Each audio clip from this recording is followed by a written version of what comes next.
I'm now joined by Laura Howarth. Laura took her pro record to 2-0 with a hard-fought victory over Amanda Kelly at Cage Warriors 64. Laura, thank you very much for joining me.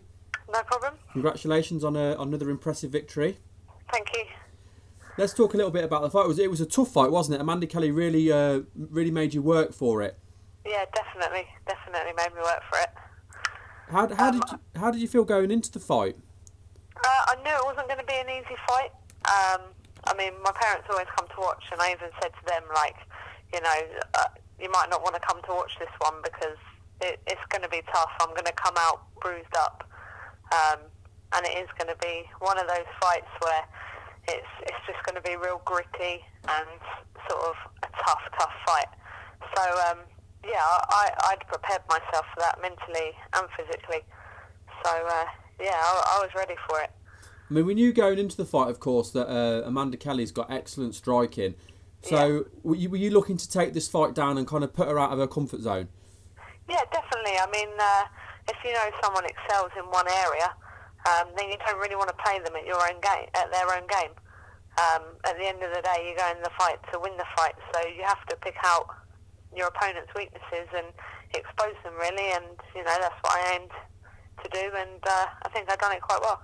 I think you did. I mean, the first two rounds, you control them for the most part. Things got a little bit, should we say, ugly in the third round. How tough was that third round? That third round was really tough. I mean, there was blood pouring out my nose, and I think I even slipped in it at one point when I tried to take her down. And yeah, I mean, that last round was real tough. That was literally, I heard her corner people go, "You've got 2 minutes left," and I was like, 2 minutes, that's ages. And I was just like trying to just keep grinding at it and just keep the position that I was in and take her down if I could, and just get through those last 2 minutes really. How tired did you feel in that last round? It was more not cardio wise tired. I wasn't gassed, but physically tired, of trying to get that takedown or try it as well as taking shots at the same time. And she really was going all out in that last round. I think she knew that I'd won those first two rounds, and that if she wanted to win that third round, she was going to have to finish that fight. She definitely went out trying to finish it. Yeah, she absolutely did. And she never gave up, even though she'd lost the first two rounds. And I imagine with the grappling, you must have been, like you say, aching just from using so many muscles to get the takedown and to keep her down. So that must have zapped your energy for that third round. Yeah. So I mean, you've gone 2-0 now. Of course, it's a relatively new division in Cage Warriors. Of course, we've seen them sign a lot of females. We still don't have a champion in that division. If they were to do a tournament, which we've seen them do before for other weight divisions, is that something you'd be interested in doing? Yeah, I'd definitely be interested in that. I mean, I'm obviously I've only had 2 professional fights, and title fights are 5 5-minute rounds. Now I've only had to do 3 5-minute rounds only twice before. So I mean, it's one of them things. Yeah, I'd love to have the opportunity to fight for that title and stuff, but am I really at that stage in my career where I'm ready to do that, or do I need to gain a little bit more experience first? So it's kind of a tough one, really. But I mean, if they were to say to me, or if my coach was to say to me, "Oh, they've offered you the title, I think you should do it," then I'd do it. So you'd be guided, obviously, by the people around you. How do you feel? Yeah. Do you feel you're ready for that, or do you feel you'd like to get a few more wins under your belt first? I'd definitely like to get a few more wins under my belt. It's all experience at the end of the day.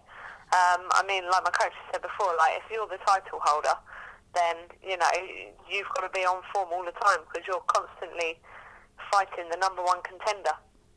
So it's going to be real tough throughout, and you're not gaining experience from that. You're constantly having hard fights.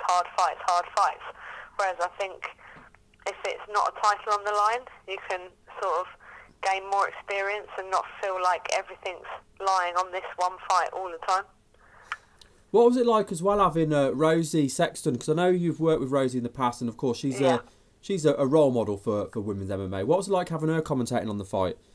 It was really cool, actually. I mean, I was chatting to her before the fight and after the fight and things. Me and Rosie chat quite a bit, and I go and train up there quite a bit. So it was really cool to have her sort of commentate, and because I mean, with her knowing about both fighters, and she obviously knows her stuff on that. It was good to get her opinion of the fight throughout. I mean, I got to watch it back last night, and hearing the commentary was really good. I think she did a great job. Yeah, she did do a great job. She's a very likeable person, is Rosie. Now, obviously, after the fight, we know you got cut late on in the fight. Was there any injuries? How long will it be before you'd like to get back in and compete again? I'm back in the gym tomorrow, so only a few days.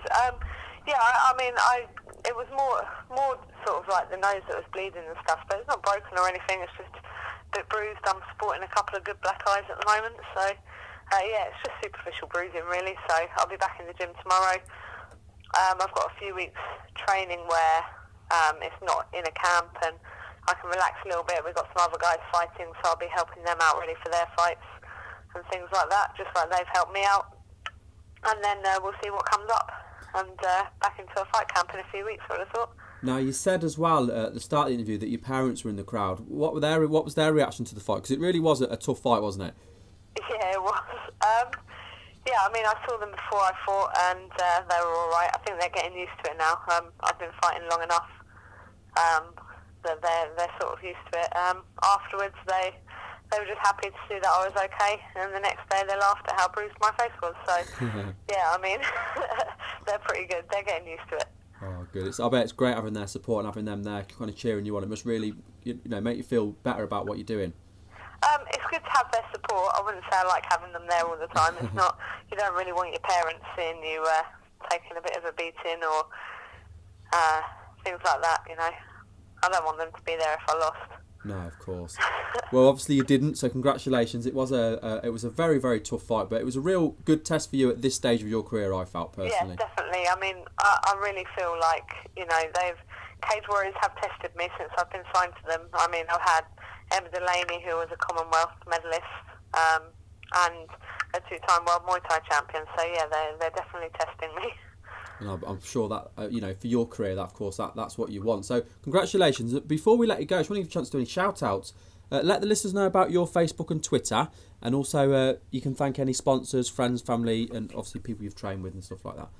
Cool, yeah. So you can follow me on Twitter, at Laura Howarth MMA, and it's the same on Facebook as well, Laura Howarth MMA. Yeah, so I just thank Brian at Gym 01 and all the guys there that have been helping me train and get ready for that fight. They all definitely pushed me in the gym to my limits. And then my clothing sponsors, Almighty Fightwear.